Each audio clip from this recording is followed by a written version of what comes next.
Bonsoir à tous, soyez les bienvenus pour suivre avec nous cette nouvelle édition de votre journal de 22 heures, dont elles sont les faits saillants de l'actualité.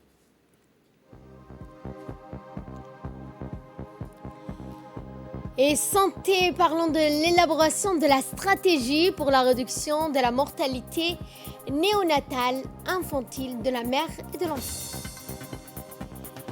Et cette formation en technique de tissage et de teinture de tissus traditionnels africains. Aux nouvelles du monde, nous allons parler du climat, notamment du cri d'alarme de l'ONU, lancé donc avant la COP26 à Glasgow.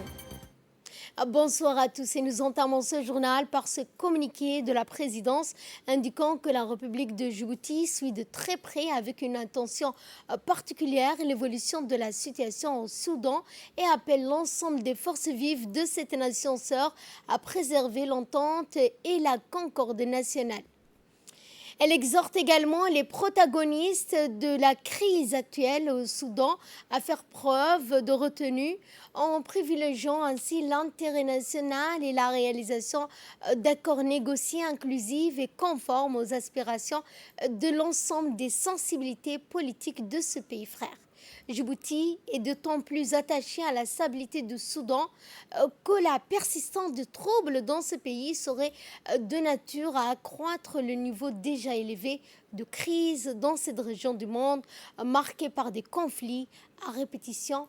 Fin de communiqué.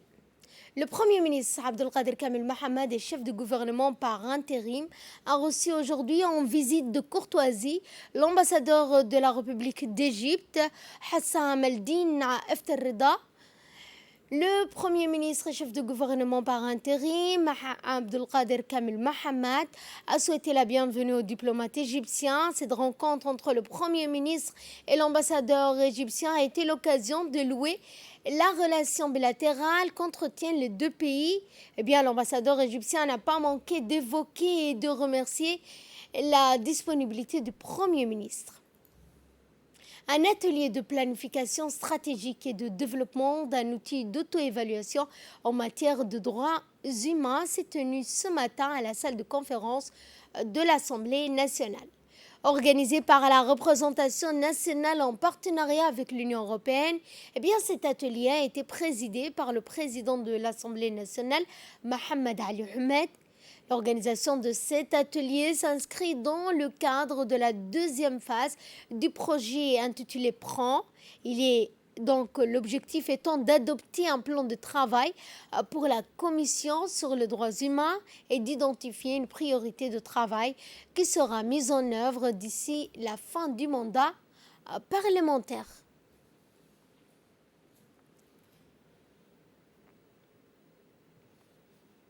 Et pour plus ample explication, je vous propose de suivre le mot du président de l'Assemblée nationale, Mohamed Ali Ahmed. Nous sommes aussi réunis aujourd'hui dans cette salle pour une cause qui me tient particulièrement à cœur, à savoir la défense et la promotion des droits humains. Les droits humains concernent l'ensemble de la communauté nationale. Nous nous devons de les défendre avec ardeur, passion et abnégation. Cette tâche n'est malheureusement ni une évidence, ni un automatisme, et il faut sans cesse la rappeler et continuer notre mobilisation avec patience et persévérance. En tant que représentants du peuple, nous devons nous comporter avec professionnalisme dans cette mission et aussi comprendre les responsabilités qui nous incombent. Aujourd'hui, au cours de cet atelier, il vous reviendra d'adopter un plan de travail pour la Commission sur les droits humains. Il vous faudra ainsi identifier une priorité de travail qui sera mise en œuvre d'ici à la fin du mandat parlementaire. Une deuxième journée sera consacrée à l'outil d'auto-évaluation en matière de droits humains qui nous permettra de mieux mesurer l'activité de notre Assemblée dans la défense et la promotion des droits humains sur le territoire national. Mes chers collègues, pour terminer, j'aimerais remercier l'Union interparlementaire qui a organisé cet atelier et qui nous donne l'occasion de nous réunir aujourd'hui. L'Union interparlementaire est la maison mère des parlements. Son travail en faveur de notre Assemblée est remarquable. Cela s'est fait grâce à l'excellence de ces experts internationaux. Je tiens à souligner que cet atelier est organisé dans le cadre de la deuxième phase du projet PRAN.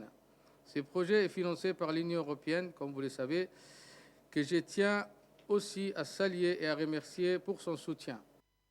Et nous allons à Riyad, en Arabie Saoudite, où le ministre des Affaires étrangères de la coopération internationale, Mahmoud Ali Youssouf, a représenté le président de la République, Ismaël Omar Guelleh, au sommet de l'initiative verte du Moyen-Orient qui a lieu donc à Riyad le lundi 25 octobre. Ce sommet avait pour objectif de renforcer la coopération et l'unité, notamment pour unifier les efforts, pour relever les défis du changement climatique. Dans son intervention à cette occasion, le chef de la diplomatie djiboutienne a salué cette initiative lancée par le prince héritier du royaume d'Arabie Saoudite en mars dernier. Il a également affirmé qu'elle aura un impact significatif en termes de lutte contre le phénomène du changement climatique. Retour à Djibouti où une cérémonie de signature d'une convention de partenariat, de coopération entre le ministère de l'Intérieur et l'ambassade de France a eu lieu hier. Cette convention a été paraphée par le ministre de l'Intérieur, Saïd Nou Hassan, et l'ambassadeur de la République de France, Arnaud Guillois. Cette convention permet ainsi de lancer un nouveau projet dans le domaine de la protection civile et s'élabore autour de 3 objectifs généraux que sont la consolidation et la restructuration de la Direction nationale de la protection civile, la réduction des risques de catastrophes sur l'étendue de la République de Djibouti, ainsi qu'un accompagnement du ministère de l'Intérieur dans le domaine de la gestion de crise, la planification et la prévention de tout risque.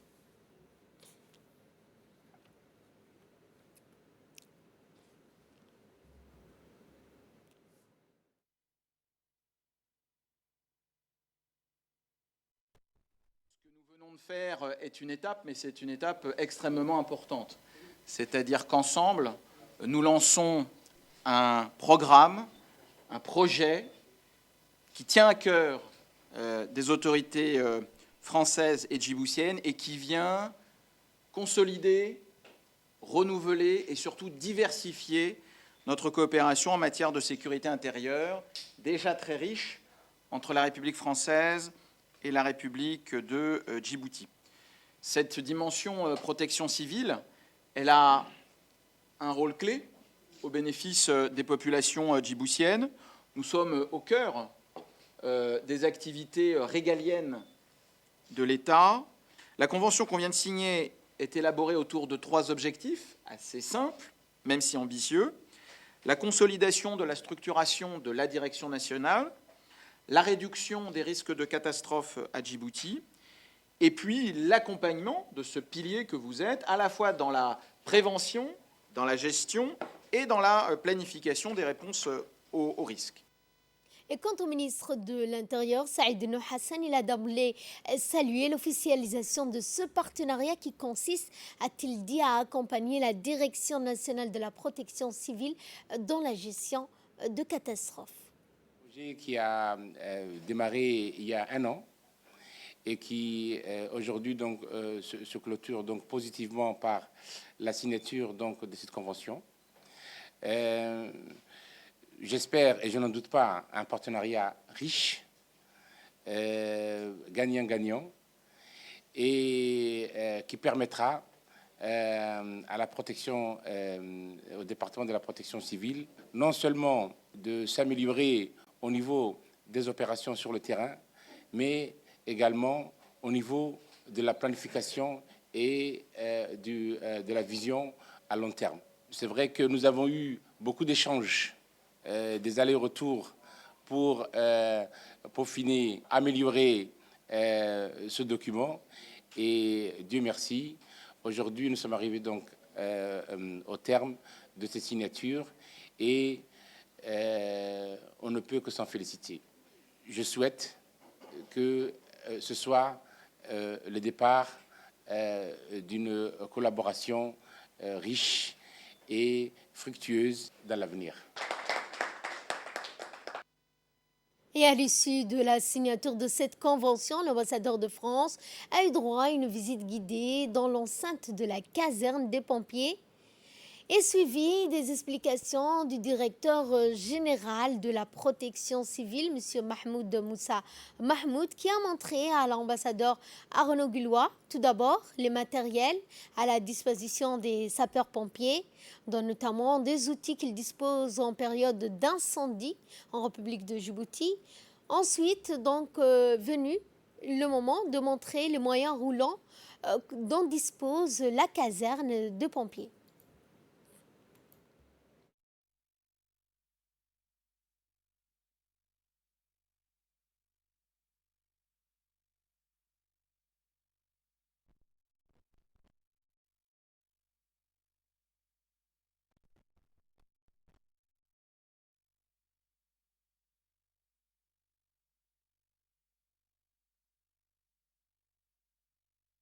Je vous l'annonçais en début de journal, le ministre de la Santé, Dr Ahmed Robleh Abdillah, a ouvert hier un atelier d'élaboration de la stratégie nationale pour l'accélération de la réduction de la mortalité maternelle néonatale qui s'est tenue au Kempinski Palace Hotel.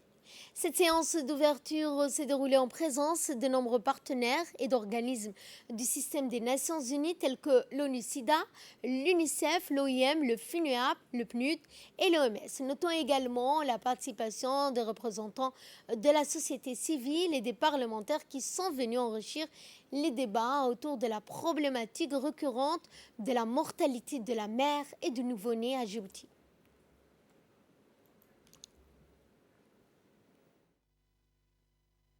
Aujourd'hui, c'est un moment historique concernant la problématique de la santé de la mère et du nouveau-né, parce qu'actuellement, au cours de cet atelier, il y aura un travail pour élaborer la stratégie pour accélérer la réduction de la mortalité maternelle et néonatale.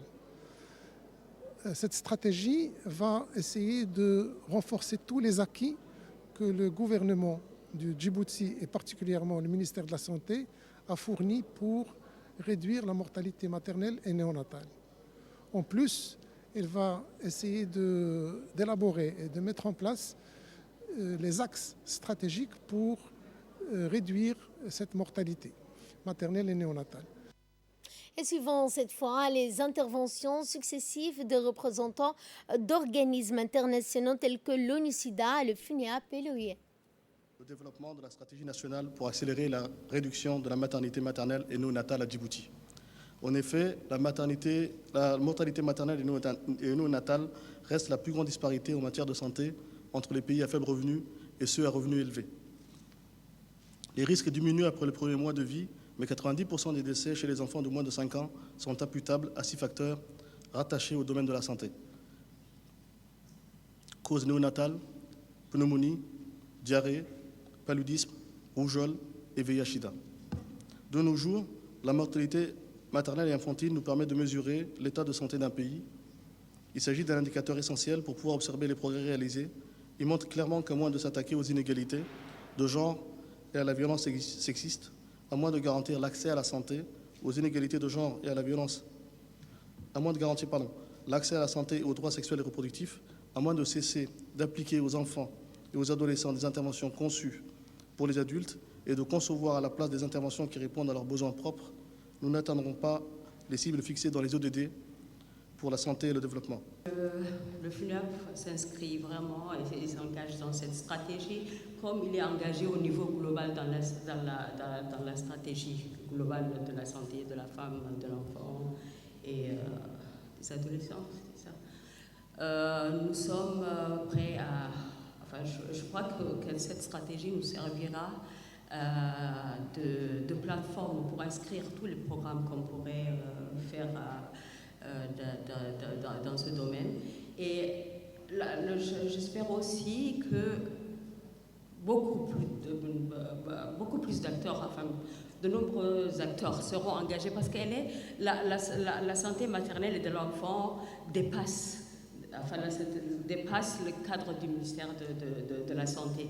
Elle est multidimensionnelle, elle est multifacette et il faut un engagement de tous, un engagement d'autres départements ministériels, l'engagement de la communauté. Et j'espère que tout le monde se mettra, vraiment prendra cette question quelque chose d'extrêmement important. Et en tant que partenaire à cette action, la représentante de l'UNICEF, Melva Johnson, et la représentante de l'OMS ont également affiché leur pleine collaboration pour accélérer le processus de réduction du taux de mortalité maternelle et néonatale à Djibouti. Je suis ravie de me retrouver parmi vous aujourd'hui à l'occasion du lancement de l'atelier national sur le développement de la stratégie nationale pour accélérer la réduction de la mortalité maternelle et néonatale. Je souhaite tout d'abord exprimer mes remerciements à l'endroit de son Excellence, Monsieur le ministre de la Santé, pour son engagement sans faille pour la santé de la population djiboutienne et en particulier celle de la mère et de l'enfant. Excellences, Mesdames et Messieurs, selon l'Organisation mondiale de la santé, la moitié des décès des enfants de moins de 5 ans surviendrait dans la période néonatale. Environ 4 millions d'enfants naissent morts-nés chaque année et autres 4 millions meurent lors du premier mois de la vie.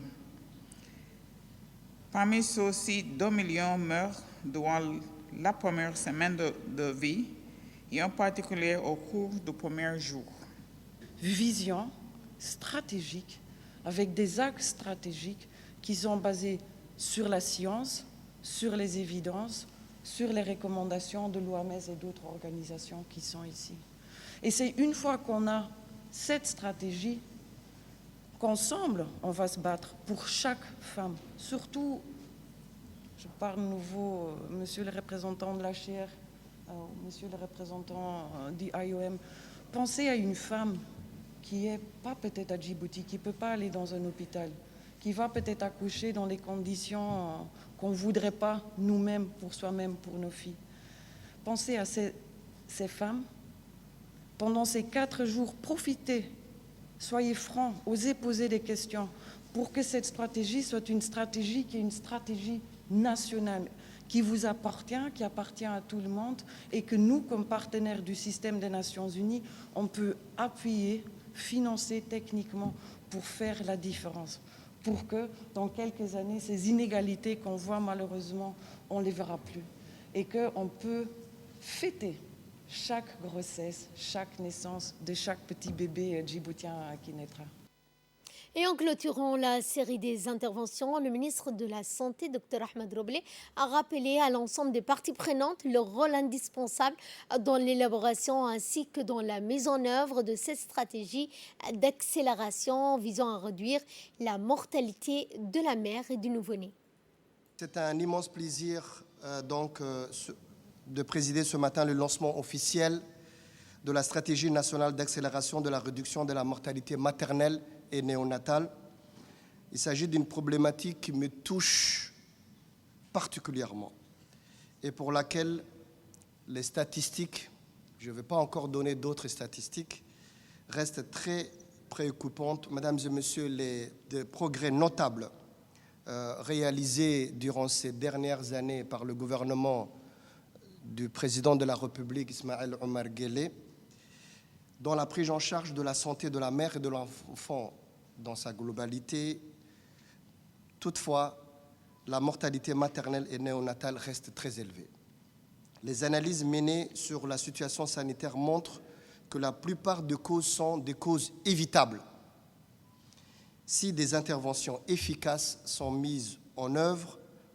L'accès inéquitable, le recours tardif aux soins, le manque de suivi de la grossesse,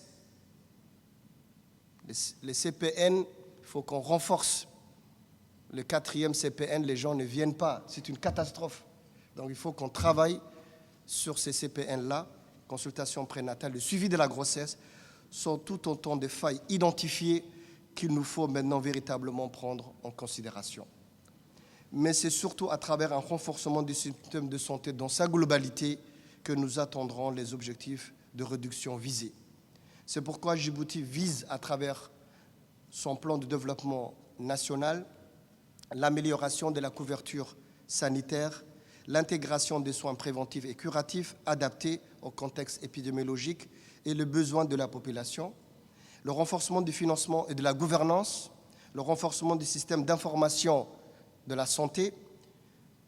L'atelier qui va démarrer donc aujourd'hui fait suite à l'analyse exhaustive de la situation maternelle et néonatale et nous comptons sur les contributions de chacun et de chacune pour aboutir à une stratégie compréhensive adaptée au contexte local et reposant sur des données probantes. Et à l'occasion de la journée mondiale de la canne blanche, à l'instar du reste du monde, la République de Djibouti a célébré hier cette journée riche en émotions et a vu la participation de nombreuses personnalités telles que le ministre de l'Éducation nationale, de la formation professionnelle, Moustapha Mohamed Mahmoud, et la ministre des Affaires sociales et des Solidarités, Ouloufa Ismail Abdo, la ministre de la Jeunesse et de la Culture, Dr Hibo Moumine, le directeur général de l'ANPH, Douale Saïd, le président de l'association djiboutienne des aveugles, M. Idriss Moumine, mais aussi du président du Conseil national des droits de l'homme, Céléban Omar Oudine, et du directeur de l'hôpital Al-Rahma, ainsi que de proches collaborateurs.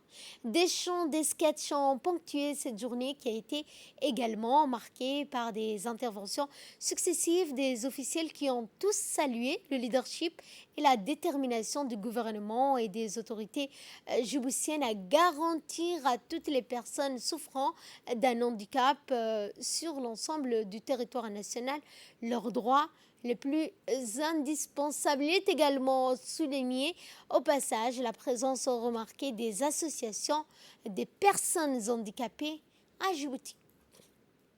Comme tous les ans, c'est un grand honneur et un réel plaisir pour moi de participer à vos côtés à cette grande journée de la vue et de la canne blanche. Les Nations Unies ont consacré une convention sur les droits des personnes vivant avec un handicap, dont les malvoyants. De vous informer que l'une des recommandations émises lors de cet examen nous exhorte, vous, organisations qui œuvrez pour la promotion et la protection des personnes vivant en handicap, et nous, la Commission nationale des droits de l'homme, à renforcer nos relations de coopération. Et prenons la parole à cette occasion. Eh bien, Dr Hibo Moumine a d'abord d'emblée félicité notamment les personnes qui ont été à l'initiative de cette journée. Elle a saisi cette occasion pour rappeler les efforts du président de la République qui a fait de la prise en charge des personnes handicapées une priorité dans sa politique sociale. Quant au ministre de l'Éducation nationale de la formation professionnelle, M. Moustapha Mohamed Mahmoud, il s'est dit tout d'abord fier de toutes les réalisations qui ont été faites en faveur des personnes handicapées en République de Djibouti et notamment les personnes à besoins spécifiques. Quant à la ministre des Affaires sociales et des Solidarités, Mme Ouloufa Ismail Abdo, a dans son intervention réaffirmé son engagement pour une solidarité inclusif. Pour moi, un immense plaisir et un grand honneur de prendre part à la journée mondiale de la vue et de la canne blanche. Cette journée de célébration est l'occasion pour les Djiboutiens de voir et de mesurer les avancées réalisées, mais également le chemin qui nous reste à parcourir afin de donner aux personnes vivant avec un handicap l'ensemble de leurs droits.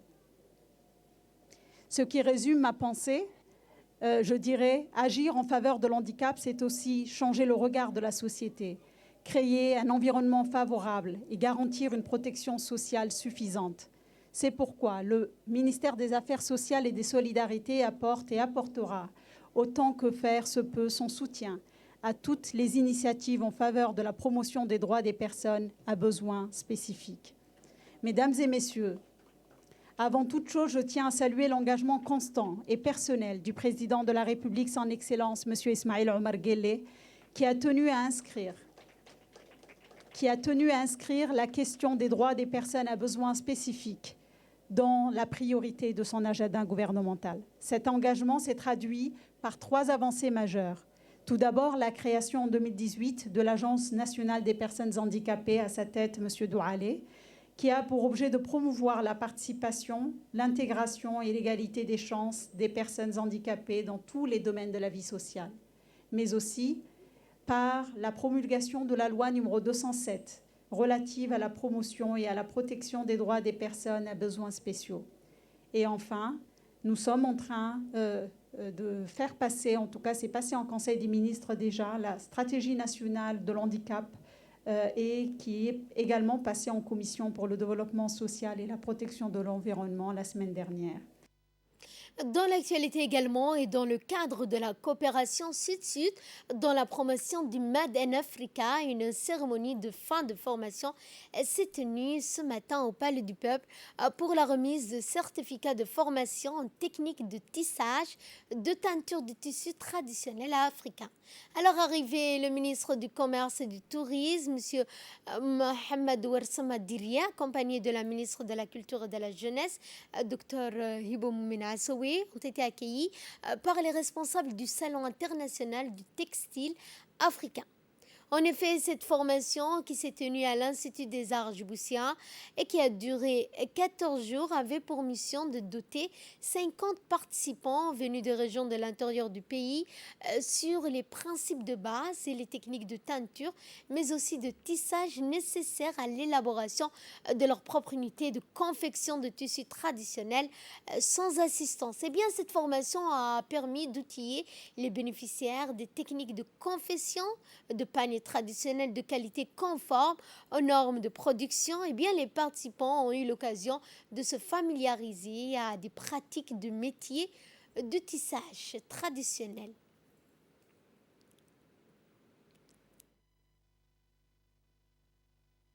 Avant tout propos, j'aimerais, si les ministres le permettent, demander un banc pour le président de la République.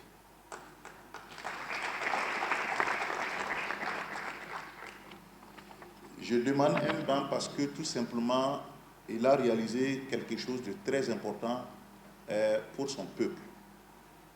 Pour dire que ce qu'il a décidé en tant que leader africain d'accueillir le CITA à Djibouti aura bien sûr des conséquences positives sur la population et c'est le début du commencement comme ça, cette formation. Aujourd'hui, vous vous souviendrez que de voir du textile venu de l'Asie, venu de l'Europe, vous-même, vous êtes capable de vous habiller de telle couleur ou telle couleur, de Afar ou bien de Djiboutiens ou de Somaliens. Aujourd'hui, vous êtes capable de réaliser cela grâce à votre patience, d'écoute et le travail minutieux. Et prenons la parole à cette occasion, la ministre de la Culture et de la Jeunesse, Mme Hibo Moumine. Elle a tout d'abord mis en exergue que cette formation comme nouvelle filière va contribuer sans nul doute à booster l'esprit de créativité et d'initiative entrepreneuriale. Cette formation est une première à Djibouti et a permis, on peut le dire aujourd'hui, à 51 Djiboutiennes et Djiboutiens de bénéficier d'un savoir-faire nouveau. Aussi, après 14 jours d'intense formation, alliant théorie et pratique, nous célébrons aujourd'hui la clôture de cette étape qui marque la fin d'un dispositif d'apprentissage d'un métier artisanal, le départ vers de nouveaux horizons, mais aussi pour chacun et chacune de nos apprenants le début d'une nouvelle aventure qui leur ouvrira, j'en suis sûre, de débouchés professionnels, et ceci dans un domaine jusque-là inexploré. Cette formation est dans la droite ligne de la politique clairvoyante du président de la République, son Excellence Ismaël Omar Guelleh, qui a placé l'insertion professionnelle et la création d'emplois au cœur des actions de développement durable. Elle honore une de missions qui consiste à se pencher sur les voies et moyens d'apporter une approche innovante, prometteuse de nouveaux domaines d'insertion inclusifs en faveur de la jeunesse djiboutienne. Et c'est pour cela que le département de la culture, de la jeunesse et de la culture va appuyer tout ce travail de formation. Au cours de ces 2 semaines, les apprenants djiboutiens ont pu faire davantage connaissance de différents mérites du tissu, ainsi que les étapes nécessaires pour apprendre le mécanisme des fonctionnements du métier à tisser, son montage et sa maintenance. Chers récipiendaires, après cette formation, vous voilà, sans aucun doute, désormais mieux outillés pour réaliser la transformation du fil de coton au tissu et compléter ainsi un maillon de la chaîne de l'industrie textile avant la couture et la commercialisation des vêtements. Je ne saurais clore mon allocution sans remercier chaleureusement nos deux formatrices burkinabées qui, par leur expérience, ont transféré aux 51 Djiboutiens des nouvelles compétences et insufflé ainsi une nouvelle plus-value de l'industrie du textile africain en général et du Made in Djibouti en particulier. Et quant au ministre du Commerce et du Tourisme, Mohamed Ouarsama Dirié, il a tout d'abord souligné que cette formation avait pour objectif de renforcer les capacités opérationnelles en teinture et tissage africain. Comme vous le savez tous, nous allons bientôt accueillir sous le haut patronage de son Excellence, M. Ismaël Omar Guelleh, la 7e édition du Salon international du textile africain appelé CITA. Un événement qui fera la promotion de l'industrie du textile en tant qu'une plateforme de rencontres continentales à l'ensemble des acteurs de la filière textile. Dans le cadre des activités de ce salon, il y a des sessions de formation, l'une portant sur le e-commerce qui débutera bientôt et celle qui vient de prendre fin sur les techniques de tissage et de teinture. De telles formations sont des exemples concrets du transfert des technologies entre pays africains qu'il faudrait encourager. Je suis particulièrement fier de participer à la remise des certificats de cette formation qui vous a permis d'acquérir, j'en suis convaincu, un savoir-faire essentiel et nécessaire pour améliorer la finition de nos produits artisanaux afin de les rendre plus compétitifs. J'espère que vous allez rapidement mettre en œuvre ces acquis et je vous garantis que le ministère du Commerce vous accompagnera bien au-delà de cette formation pour s'assurer que vous ayez tous les moyens nécessaires afin de capitaliser sur vos nouvelles connaissances. Cette formation participe à la valorisation des chaînes de valeur du textile dans notre économie et s'inscrit dans notre politique de professionnalisation et de modernisation de l'artisanat. La bonne maîtrise des techniques de tissage et de teinture vous permettra de produire et vendre plus de produits artisanaux avec plus de valeur ajoutée qui trouveront des débouchés sur le marché local, régional et international. Dans le reste de l'actualité, une réunion portant sur l'état de lieu de la politique de la décentralisation dans les régions a eu lieu hier, 25 octobre, à la salle de réunion du ministère délégué chargé de la décentralisation. Cette réunion avec la maire de Djibouti et les conseils des 5 régions de l'intérieur du pays, les présidents des communes de la ville de Djibouti étaient également présents tout d'abord pour discuter des mandats des présidents des régions en cours d'achèvement. Eh bien, le ministre de la décentralisation, M. Kassim Harouna, a jugé que opportun de parler de revitabilité et notamment de redevables. Le ministre Kassim Harouna et les élus locaux ont notamment axé leur discussion et les débats sur les bilans et les perspectives de la décentralisation djiboutienne, mais également sur les principales réalisations et les projets futurs des collectivités territoriales. Eh bien, les élus locaux ont commencé à remercier le ministre pour cette importante réunion de travail, la première du genre.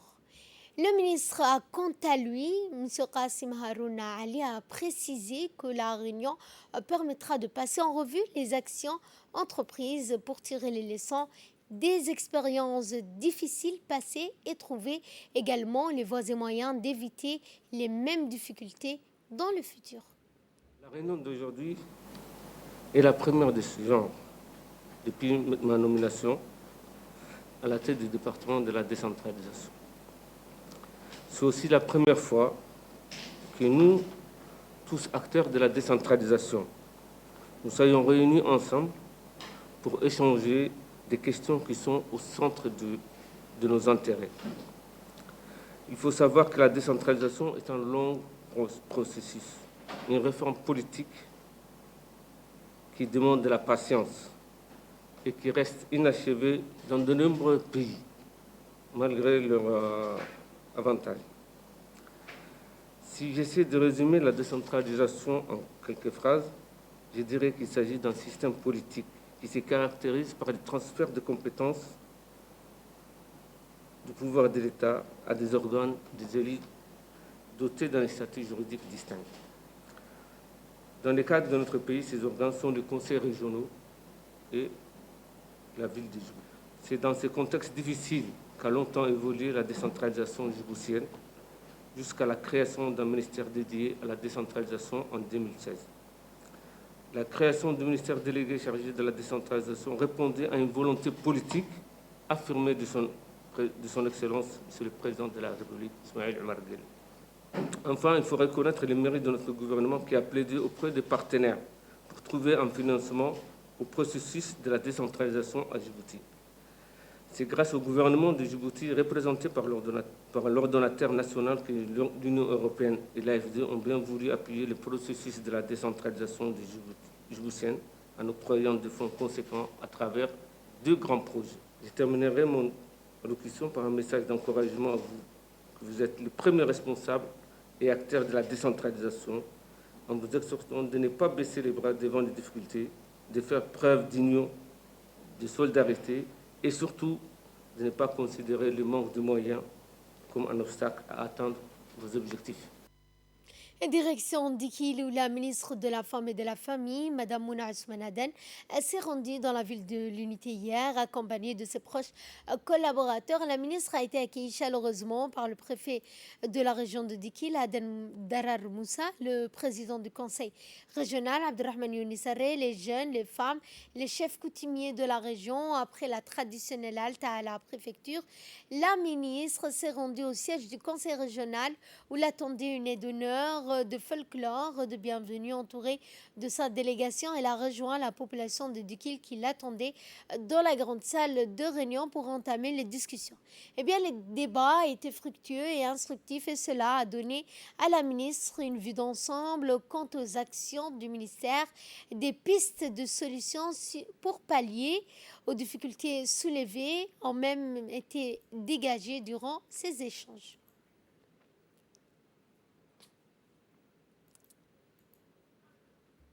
Prenons la parole à cette occasion. La ministre a également rappelé que ce n'était pas le seul domaine à améliorer, mais qu'il faudra également tenir compte du bien-être familial en accentuant la lutte contre toute forme de violence à l'égard des femmes et des enfants. Et à la fin de sa mission, la ministre de la Femme et de la Famille et sa délégation ont visité le nouveau centre d'autonomisation des femmes de Dikil, mis en place par le ministère, où elle a fait la rencontre des responsables pour discuter de son fonctionnement.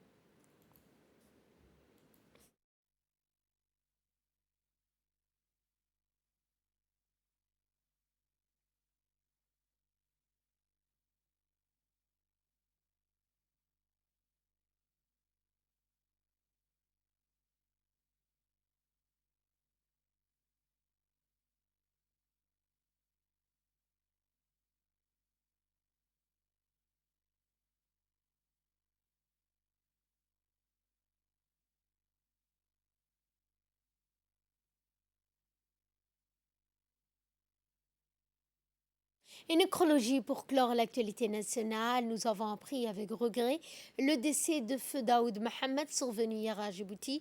Le défunt Daoud avait fait sa carrière dans la gendarmerie nationale, dans la section d'escorte mobilisée. Le défunt Daoud laisse derrière lui une nombreuse famille, dont une veuve, plusieurs enfants, dont notre collègue musicien de la RTD, Mahad Daoud, partageant la douleur de la famille.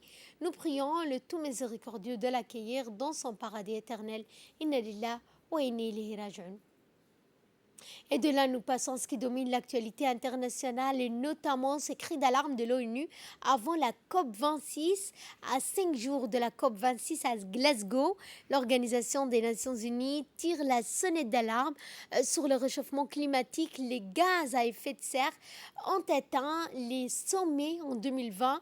Une fois encore, la concentration des gaz à effet de serre qui piège la chaleur dans l'atmosphère a atteint un niveau record en 2020.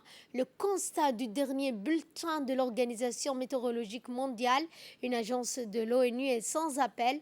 Selon la dernière évaluation de l'ONU, malgré les engagements de réduction des émissions actuelles de près de 200 pays, eh bien, le monde se dirige vers un réchauffement climatique catastrophique de plus de 2,7 degrés Celsius, un sévère avertissement avant le sommet de la COP26, la conférence des Nations Unies sur le changement climatique prévue à Glasgow du 31 octobre au 12 novembre 2021. Et voilà, c'est la fin de ce journal. Merci de votre fidélité. Excellente soirée à toutes et à tous.